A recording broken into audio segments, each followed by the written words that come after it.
Chapter 34. Penny spent the night with Bree in Joe's room at the hospital. Matt remained until Joe was transferred out of ICU to a room. As always, police officers showed their support by flocking to the hospital, stopping by in twos and threes throughout the night. The hallway outside Joe's room had transformed into an impromptu gathering place, with uniformed officers rotating through, bringing coffee, food, and the dark humor that helped law enforcement cope with one of their own being down. Matt had finally left around 2 a.m., exhausted but too wired to sleep. He'd gone home, showered, and managed 3 hours of fitful rest before his alarm pulled him back to consciousness. Kat met Matt at 8 a.m. at Abernathy's home. Abernathy's house sat back from the street. An FBI mobile command unit was parked in the driveway, alongside several unmarked government vehicles. "Let me see your face," Kat said, turning Matt's cheek for a better look at the injuries he'd sustained during the shootout. "I hear you didn't get a shot off at her." "No," Matt admitted, wincing as she prodded at the injury. Kat made a face. "She emptied 2 clips at you. What were you doing?" Her tone implied only someone totally incompetent wouldn't get at least 1 shot off. "I was busy trying not to get killed," Matt said defensively, pulling away from her examination. "I see," Kat said in a tone that suggested she didn't see at all. A tall black agent approached them. He carried a tablet and wore an earpiece connected to a communications device clipped to his belt. "We're ready to get started here," he said to Kat. Kat nodded and introduced Matt. "Special Agent Matt Berry, TBI, my brother. Matt, this is Special Agent Marcus Washington, FBI Forensic Visual Analysis Unit." Washington extended his hand. "Agent Berry, sorry about what happened to your partner." "Thanks," Matt said. "Are you guys going to be able to help?" "That's yet to be determined," Washington replied. "Follow me and I'll show you what we're doing. We've got some promising approaches." Matt followed Washington and Kat to the rear of Abernathy's house. The backyard was a hive of activity, with technicians setting up equipment. One stood on an industrial-grade ladder next to a security camera mounted under the eave. The camera was a standard residential model that recorded to a DVR system. Matt noticed another technician standing next to a dark sedan, parked in the exact same spot as the vehicle in the blurred video. The technician was taking precise measurements with a laser device, recording the results on a tablet. "We're going to recreate the scene as exactly as possible," Washington explained, gesturing toward the activity. "The original footage suffers from multiple issues: low resolution, poor lighting, and incorrect focus calibration." "I thought you could just enhance it digitally," Matt said. "Like in the movies." Washington smiled. "Hollywood has given people unrealistic expectations about what we can do. You can't create detail that wasn't captured in the original recording, but we have several techniques that can help recover information that's present but difficult to see." He pointed to the technician on the ladder. "First, we're analyzing the existing camera's optical characteristics, focal length, aperture settings, and most importantly, its specific defocus pattern. Every camera lens has a unique way it renders out-of-focus images." The technician called down, "We've got a complete optical profile, sir." Washington continued, "Next, we're recreating the conditions when the original footage was captured." He gestured to the sedan. "We'll record new footage with the same camera, but properly calibrated." "How does that help with the original video?" Matt asked. "This gives us what we call a deconvolution kernel," Washington explained. "By comparing the sharp reference image we create with the blurry original, we can mathematically model how the blur occurred. Then we apply the inverse of that transformation to the original footage." The technician on the ladder called out, "We're ready to go here." Matt stood by and watched as they worked.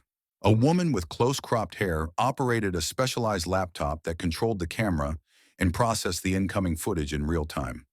"Someone's driving that car," Matt said, referring to the vehicle in the original video. "It can't be McKnight." "Your girlfriend?" Kat suggested. Her tone was deliberately provocative. "Bullshit," Matt replied, not rising to the bait. "McKnight didn't do it. I know it, and you know it too. If he's going to bury a body on his own property, he's not going to do it by dragging it over the back fence. Besides, your tech is going to tell us whether McKnight could be the perp." "How do you figure?" Kat asked. "He's going to tell us the height of the individual in that image. McKnight was just shy of 6 feet. I'm betting whoever that is will measure taller than 6 feet. Kat didn't respond. Instead, she said, I saw Penny and Bree at the hospital last night. Bree likes Penny.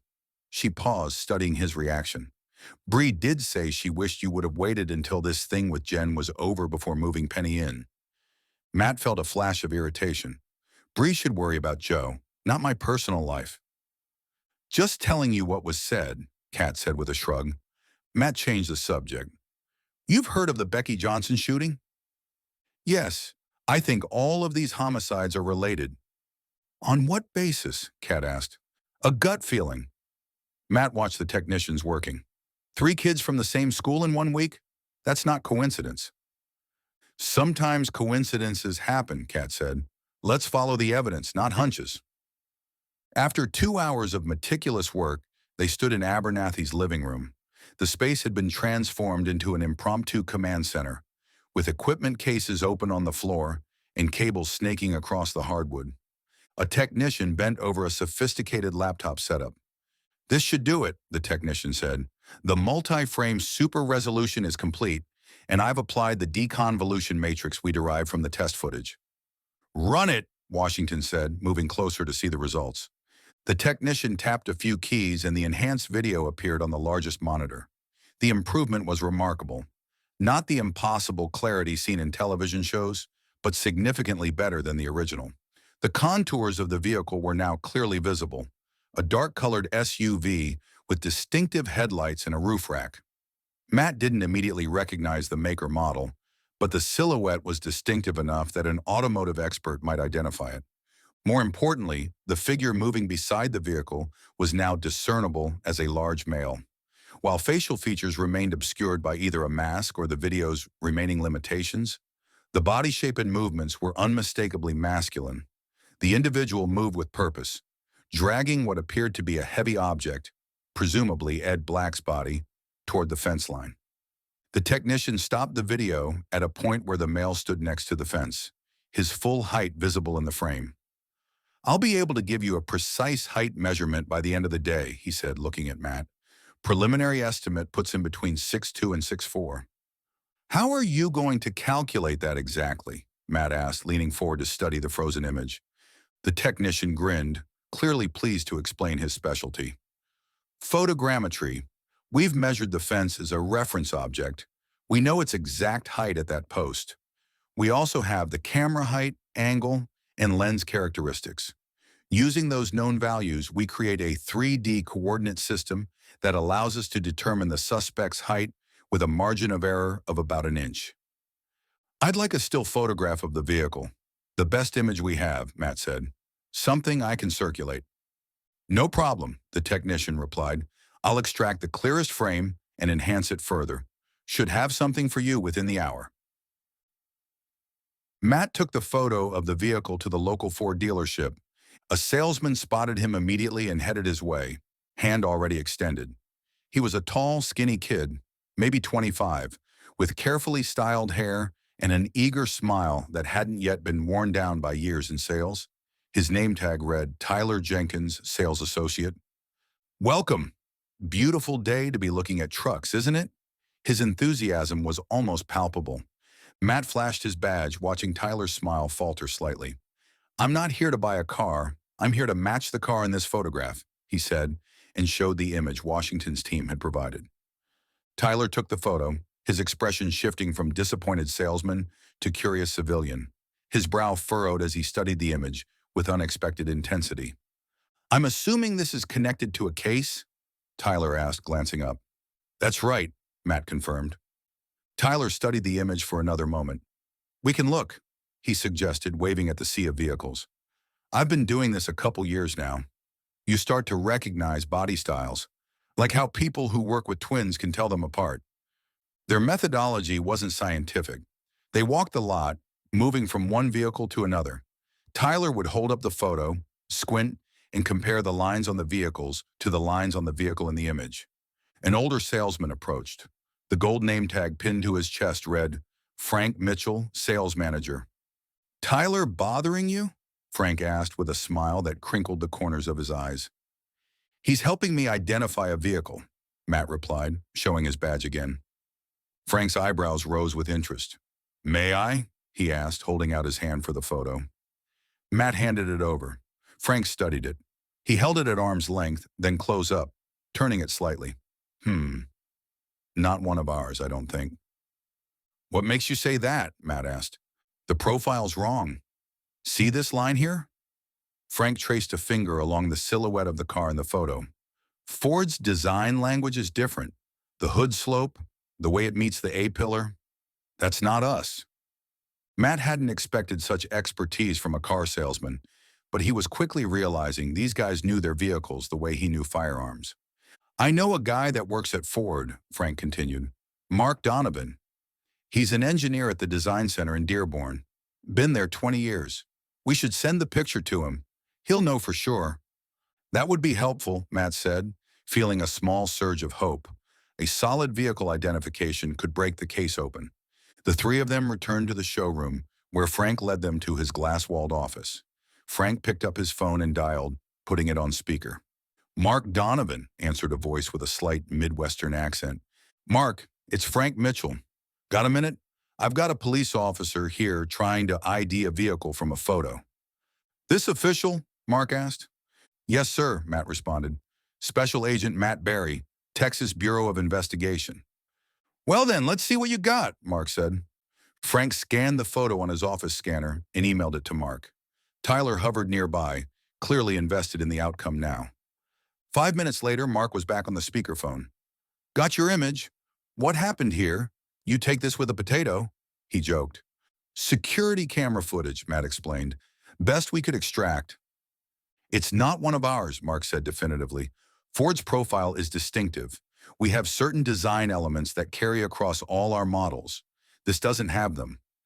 Do you recognize it? Matt asked, trying to keep the disappointment from his voice. It looks like a Toyota, Mark said. You should try one of their engineers. I know a few people there who might help. Matt spent the next 2 hours on the telephone, working his way through an increasingly complex web of contacts. Frank let him use his office, bringing him coffee once without being asked. Each call led to another referral, another department, another person who might know somebody. Everyone he talked to went out of their way to be helpful, passing him along their corporate chains with surprising willingness.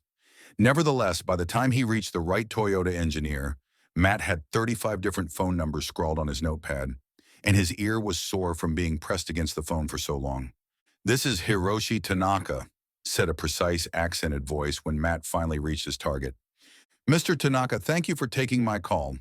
I'm Special Agent Matt Berry with the Texas Bureau of Investigation.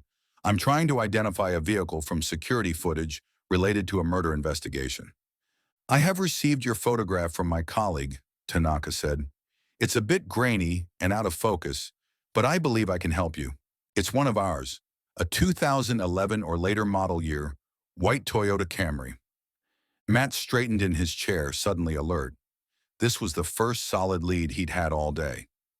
How can you tell that? He asked, a surge of adrenaline cutting through his fatigue. I've been with Toyota Design for 17 years, Tanaka explained.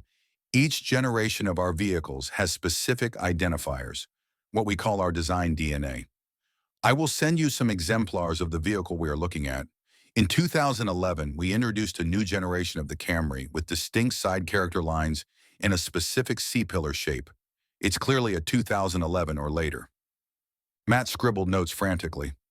A 2011 or newer white Toyota Camry. It wasn't a rare vehicle by any means, but it was something concrete, something they could search for. Can you narrow down the year range any further? Matt asked.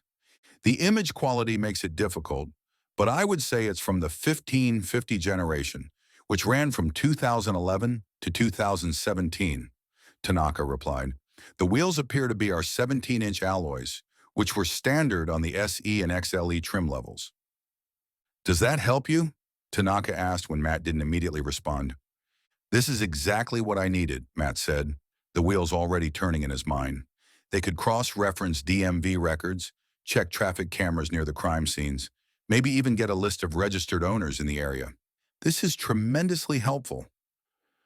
I'll bet you sold a lot of them, Matt added, the momentary elation fading a bit as he contemplated the work ahead. Finding one specific white Camry in Texas would be like finding the proverbial needle in a haystack. I'm not a sales guy, but I'm sure we did, Tanaka said with a slight chuckle. The Camry has consistently been one of America's best-selling sedans. In that time period, we sold approximately 400,000 units per year in the United States. Matt winced. And how many of those would be white? White has been our most popular color since 2007, accounting for approximately 25% of Camry sales. So I'm looking for one of roughly 100,000 identical cars sold each year, Matt said, not bothering to hide his dismay. Not identical, Tanaka corrected. If you can obtain clearer images, I may be able to identify specific optional features that could narrow your search. Fog lights, sunroof, spoiler options. These vary by trim level and packages. Matt thanked the engineer and promised to let him know the ultimate resolution of the case. After hanging up, he sat for a moment in Frank's office, staring at his notes. The white Camry narrowed things down, but not by nearly enough. Still, it was progress. He stood, gathering his notes in the photo. Frank appeared in the doorway, Tyler hovering behind him. "Any luck?" Frank asked. 2011 to 2017 white Toyota Camry, Matt replied. "It's something." Frank whistled. "That's going to be a lot of cars to check." "Like finding a specific grain of sand at the beach," Tyler added. Matt nodded his thanks. "I appreciate your help, both of you."